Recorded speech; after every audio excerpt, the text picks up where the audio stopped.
So ayun mga kabiyaya, ito, pag-usapan natin ngayon itong di umano ay selos nga talaga ang nakikitang pangyayari dito sa nangyayaring kaso ni Catherine Camilon.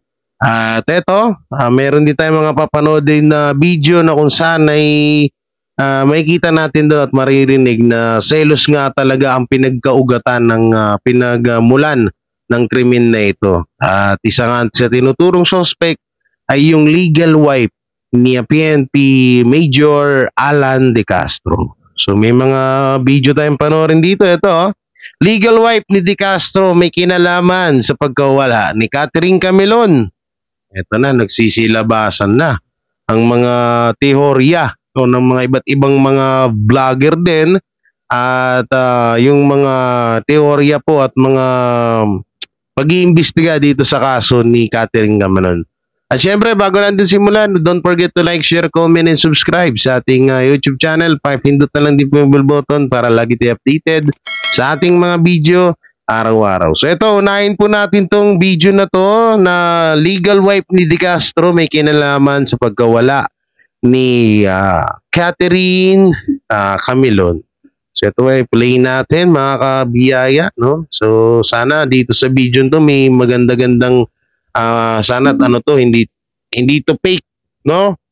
Legal wife ni De Castro may kinalaman sa pagkawala ni Catherine. Yan na nga ba?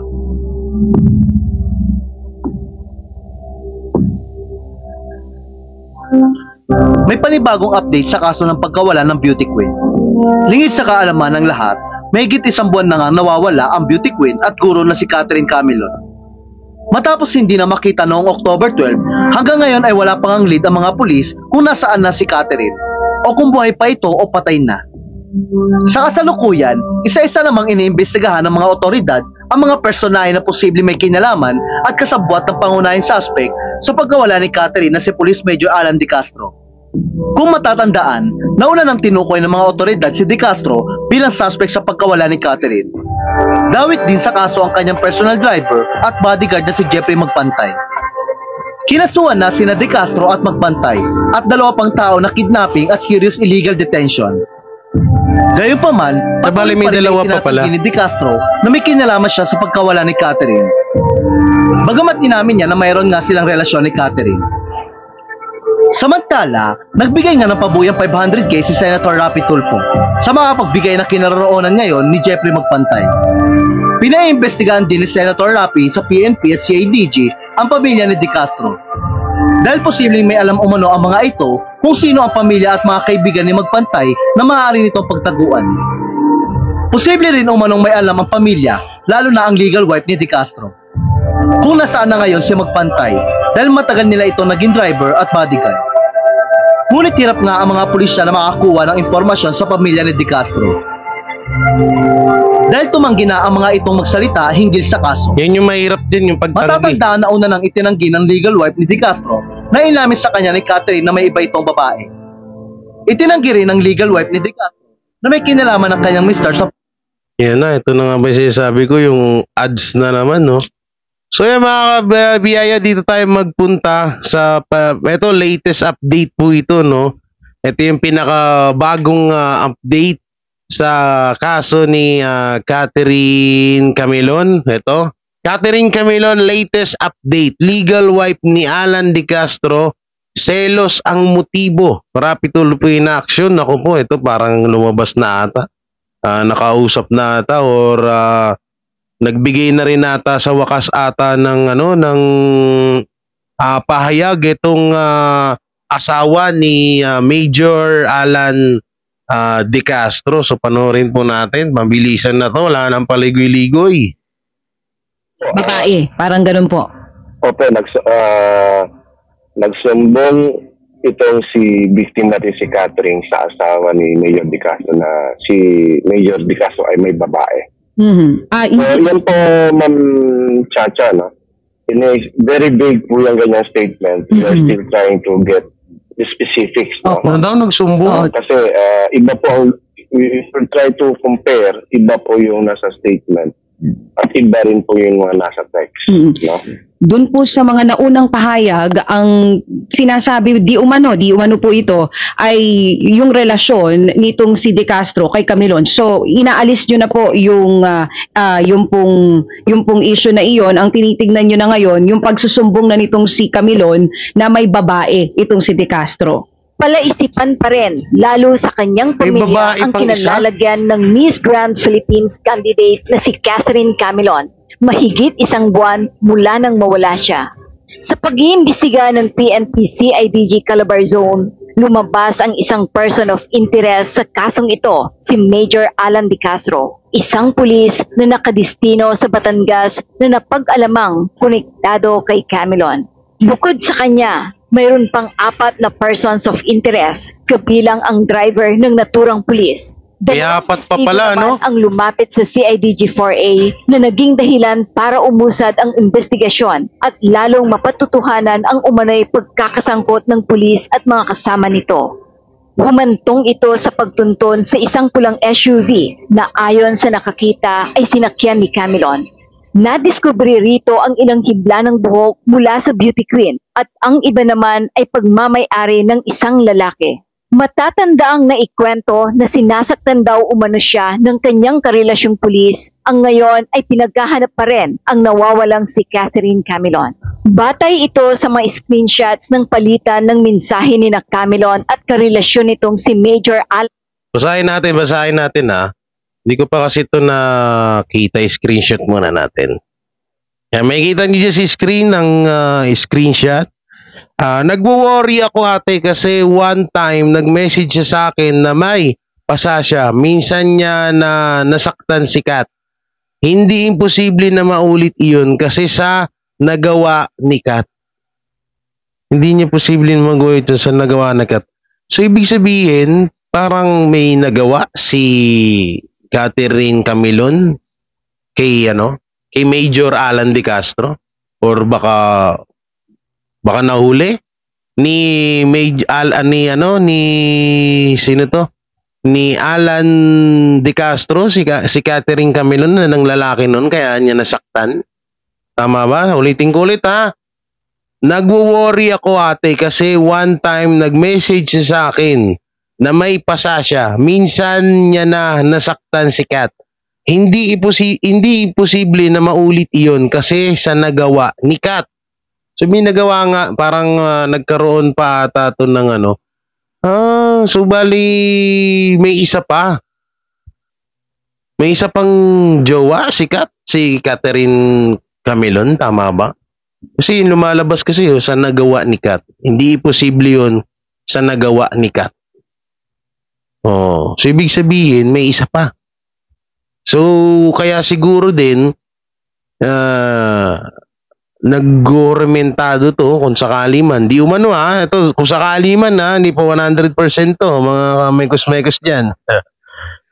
Kung sakali man, siguro alam na nito nung itong si Alan De Castro na may isa pang karelasyon si Catherine Camilon.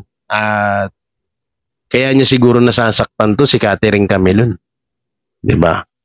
Ngayon na gusto na atang makipaghiwalay sa kanya ni Catherine Camilon at kaya may posibilidad na nagawa niya tong krimen, ganun ba?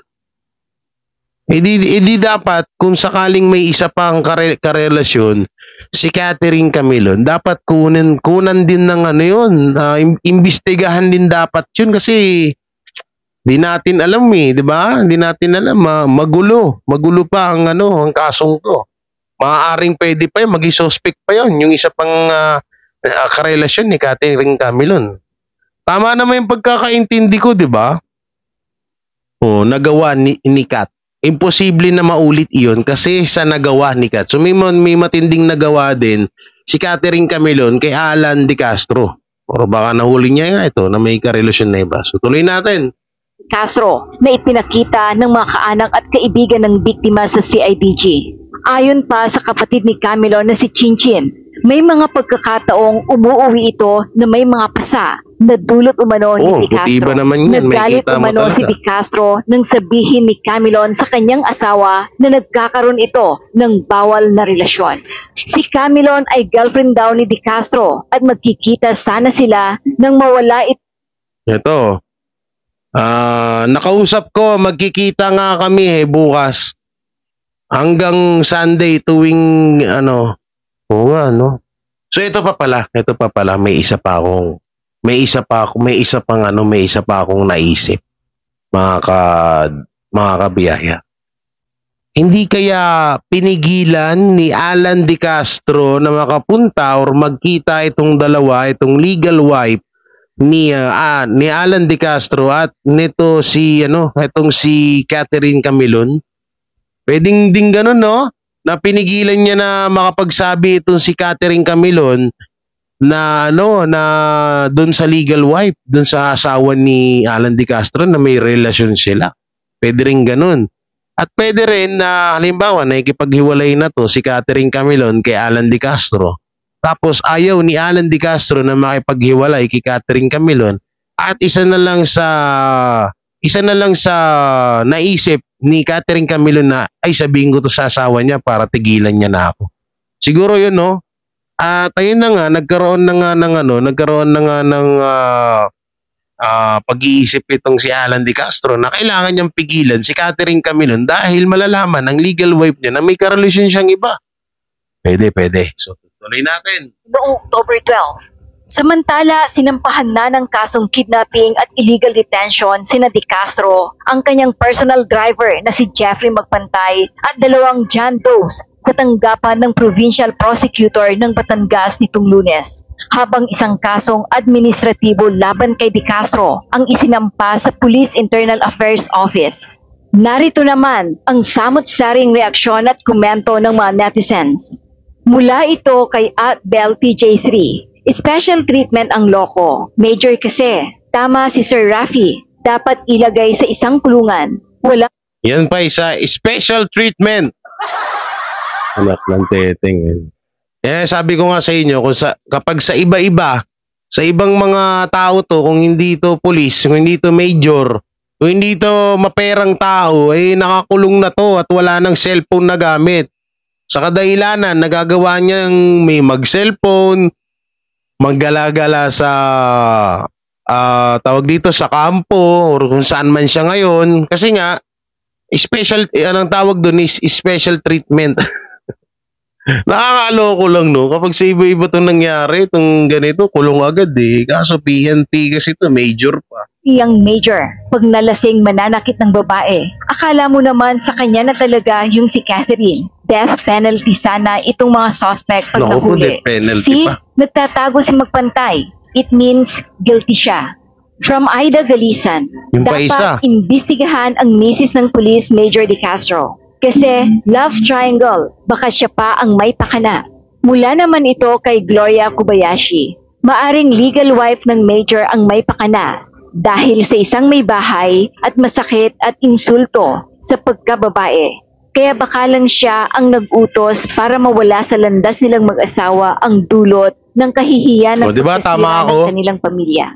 At maaring si Beauty ang pinili ni Major at maghiwalay sila. Triangle ang case, kaya mag-imbestiga kayong mabuti at specific evidence. From Angelita Blas, investigate the wife. She has the means to do. To get rid of the third party, she will do it. From 1989 Leslie, what if he also killed Jepoy after Jepoy helped him hide the body? Mula kay Genevieve Ness. Uy, pwede rin yun. Pwede. Ang sinasabi ng netizen, hindi kaya pinapatay si Jepoy, si Jeffrey, Magpantay? No? Hindi kaya ipinapatay at ipinatago tag dito. Dinala rin sa ibang lugar yung si Jepoy, si Jeffrey, na para lang lumabas na ito si Jeffrey ay isa sa mga suspect at alam ng mga PNP na ito ay nagtatago lang. Pero sa totoo pala ito ay pinapatay na rin pala. Uy, pwede rin mangyari yun. Pwede rin. Okay, tuloy natin. Gahan yung legal wife. Maraming alam yan. Nagselos yung legal wife. Baka yung legal wife hindi marunong mag-ayos sa sarili, hindi marunong magpaganda, hindi mabait, kaya nagsawa na ang lalaki sa pag-uugali ni legal wife. Kaya nakita ng lalaki Marites na ang marites tong comment na to, niya sa katangian sa dalaga na mabait.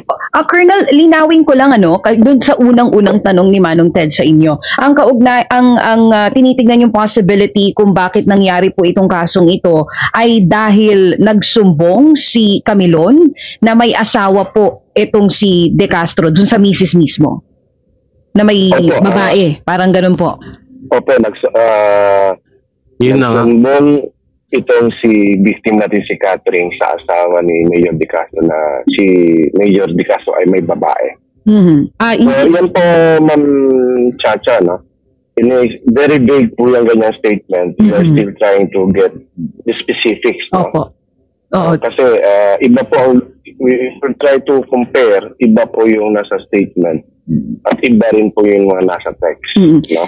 Doon po sa mga naunang pahayag, ang sinasabi, di umano po ito, ay yung relasyon nitong si De Castro kay Camilon. So, inaalis nyo na po yung pong issue na iyon. Ang tinitignan nyo na ngayon, yung pagsusumbong na nitong si Camilon na may babae itong si De Castro. Hindi po natin na isinantabi yun na Ma'am Chacha. Tinitingnan natin kasi base po sa communications ng isang beauty candidate din po na kaibigan ng ating biktima na finarnish din sa kapatid na in-screenshot, may relasyon po, no? Illicit affair. So, titingnan natin kung nagsumbong o kinonfront. So, we're still validating those things kasi malakas po sa kaso kasi pag ma-establish natin yung real motive. Ang motibo. Kasong to. Last na lang po bago ko po ibalik kay Manong Ted. Ito pong binabanggit ninyo na kaibigan nitong si Camilon, may proteksyon na din po bang ibinibigay ang mga pulis dito para just in case lang po? Ay, as of now, ma'am, negative ma'am, wala po siya dito sa locality natin. She's from other region. Naku po, dapat bigyan nyo rin ng ng sapat na bantay yan or protection. Kasi baka yan na lang talaga yung susi sa kaso ni Catherine Camilon dito sa Catherine Camilon case. 'Di ba?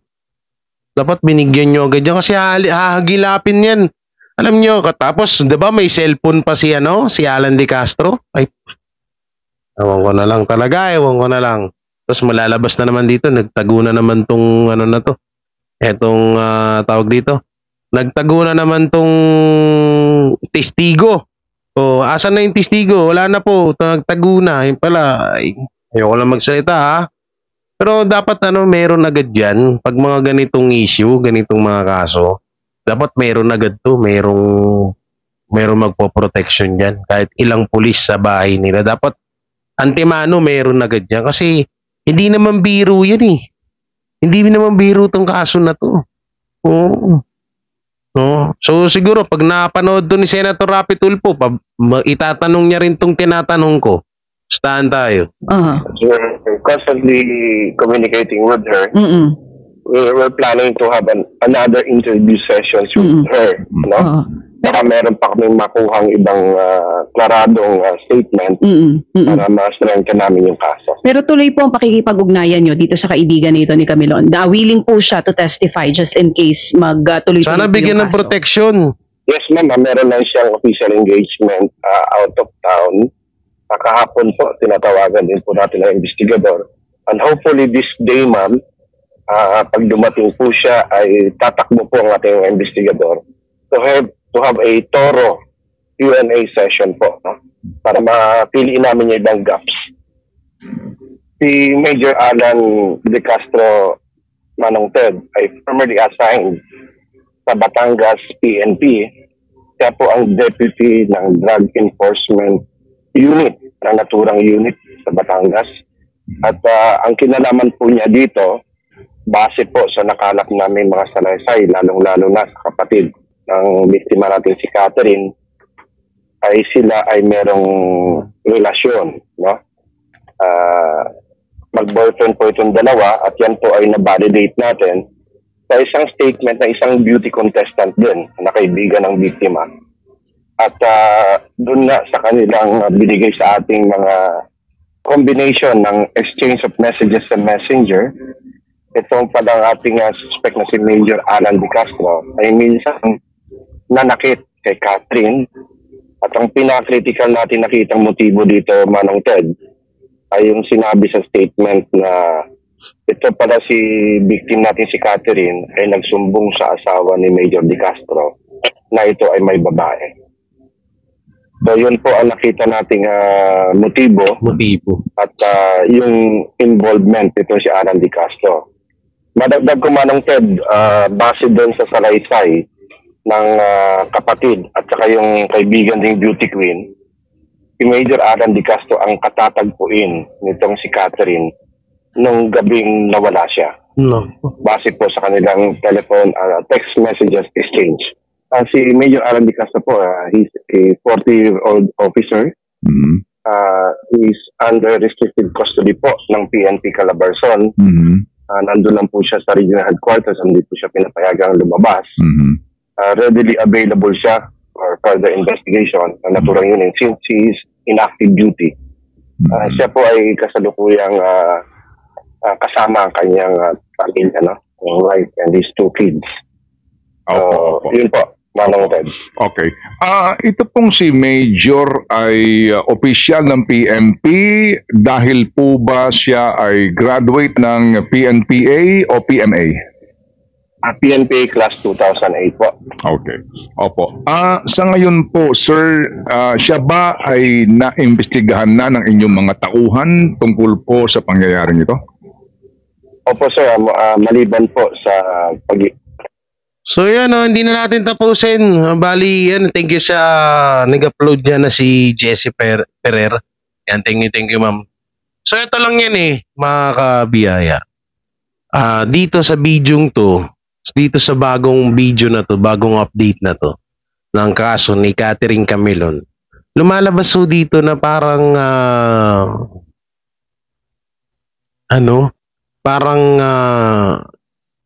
yung legal wife naman yung parang absuelto na. Kasi biruin mo, nagsumbong si Catherine Camilon sa legal wife. So ibig sabihin, parang magsusumbong, ang ano nga dito, baka nga magsusumbong pa lang kaya pinigilan na ni Alan De Castro agad yung si Catherine na makapagsumbong dito sa legal wife kasi masisira nga naman yung pamilya nila. Parang sa movie lang, may napanood akong movie ganito na nawala lang sa isip ko Diba? Kasi baka nga hindi pa nga ito nakakapagsumbong. No? Baka pasumbong pa lang tapos siyempre, hinadlangan na agad ni Alan De Castro para hindi na matuloy. So, pwedeng mangyari yun. Pwedeng absuelto rito. Yung legal, pwedeng wala nga siyang kinalaman din dito, no? Ang pinakaano na lang talaga dito, yung testigo, sana bigyan ng sapat na protection para hindi na mapahamak, no, mga kabiyaya. So kayo mga kabiyaya, nung mabibigay yung opinion sa napag-usapan natin dito, lalo na dito sa topic natin na ito yung viral case of Catherine Camilon. No? So i-comment nyo lang po dyan sa baba mga kabiyaya at disclaimer tayo ay nagre-reaction lamang po dito. Hindi naman po 100% na tinutukoy natin agad na yung legal wife ang gumawa ng krimen at hindi rin naman po 100% na si Alan De Castro pa ang gumawa ng krimen nito. So disclaimer lang para sa kalinawan lang po ng iba kasi may mga nambabasya, ilan lang naman sila na wag ko daw itumbok. Wala po akong tinutumbok dito, ha? So yan, ingat po kayo mga kabiyaya, ingat po kayo palagi, and God bless, and don't forget to like, share, comment, and subscribe sa ating YouTube channel. May pindot na lang din po yung bell button para lagi tayo updated sa ating mga video araw-araw. So ingat po kayo palagi, God bless, and peace, and bye-bye. Sila ang TBJ Defenders. Pagtatanggol ang katotohanan sa mga bashers. Tunay ang kanilang dala, katotohanan talaga. Ano mang sabihin nyo ay di yan sa kanila uubra. Mga salita nyo na di katotohanan, sila ang patunay na merong katotohanan. Wala silang kinatatakutan, basta nasa tama kanilang paglalaban. Ang TBJ ay kanilang susuportahan, sila ang defenders na laging nasa likuran. JD Barra, Jake Magnus, Chris Ulo, Tita Messi, sila ang nandyan